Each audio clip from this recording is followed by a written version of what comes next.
isang move na ginawa ng PBA na magiging susi upang makapag-produce tayo ng mga pure-blooded Pinoy NBA players. Gagayahin ang ginawa ng CBA ng China at bilig ng Japan? Yan ang ating mga pag-uusapan para sa video natin na ito.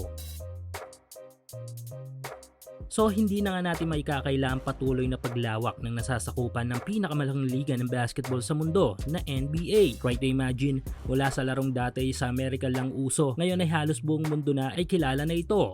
At halos lahat yata ng mga tao sa mundo ay alam na mga basic way upang malaro ito. At bilang isa sa pinakamalaking kontinente sa mundo ay hindi nga tayo papahuli pagdating sa larong ito. Dahil sa ngayon ay isa nga ang Asia sa may tuturing na numero 1 supporters ng larong basketball. Yes, kung dati more on mga football ang mga Asyano, ngayon ay may puwang na rin ang basketball dito sa ating kontinente. Kaya naman dahil dito ay seryoso na ang NBA na tumanggap ng kupunan mula sa Asya sa hinaharap. At sa pagtanggap na yan ay ongoing din ang paglaki ng bilang ng mga purong Asyanong malalaro sa National Basketball Association. Tulad ni Yao Ming at Jeremy Lin ay kailangan din ng NBA ng mga susunod na Asyanong malalaro upang mas mabus pa ang kanilang liga sa Asya. Good thing at ngayon nga ay meron silang Rui Hachimura at Yuki Kawamura, pero mas maraming homegrown Asian player ay much better para sa paglawak pa ng NBA. Kaya naman bukas ang NBA at ang mga teams na makakuha pa ng mga mahusay na malalaro mula sa Asia. Kaya naman inopen na rin ng mismong National Basketball Association ang pag-entertain sa mga Asian Basketball Leagues upang makipag-partner sa kanila, upang magkaroon pa ng mas malalim na koneksyon ang NBA sa ating mga local basketball leagues. At maliban sa CBA ng China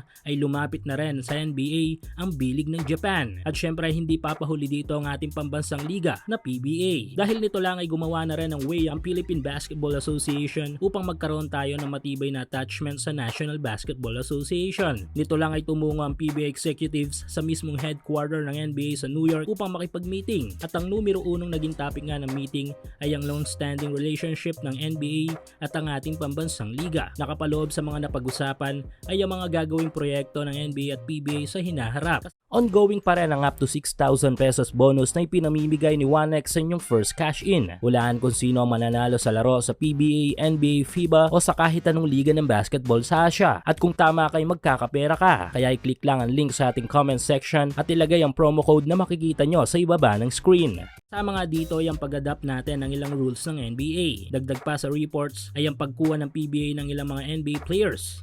At bilang kapalit ay i-feature naman ng NBA occasionally ang ilang mga PBA players. Para sa akin ay magandang naging move na ito ng PBA dahil kung iisipin ay isa ito sa mga naging way upang makapagpapasok ng mga homegrown NBA players ang China at Japan. Mostly sa mga players na mga ito ay directly galing sa kanilang mga local leagues. Kung inyong natatandaan bago makapasok si Yao Ming sa NBA ay lumalaro muna ito sa CBA ng China para sa team ng Shanghai Sharks. Same thing kay Yuki Kawamura na naglaro sa B-League ng Japan na naka-teammate pa ni Kai Sotto. At ang lahat ng yan ay bunga ng partnership ng CBA at B-League sa NBA. Kaya ngayon na parte na rin tayo ng NBA ay mas mabibigyan ng tsansa ang ating mga young players na mapansin sa National Basketball Association na magiging way upang makapag-produce tayo ng mga NBA players na purong Pinoy.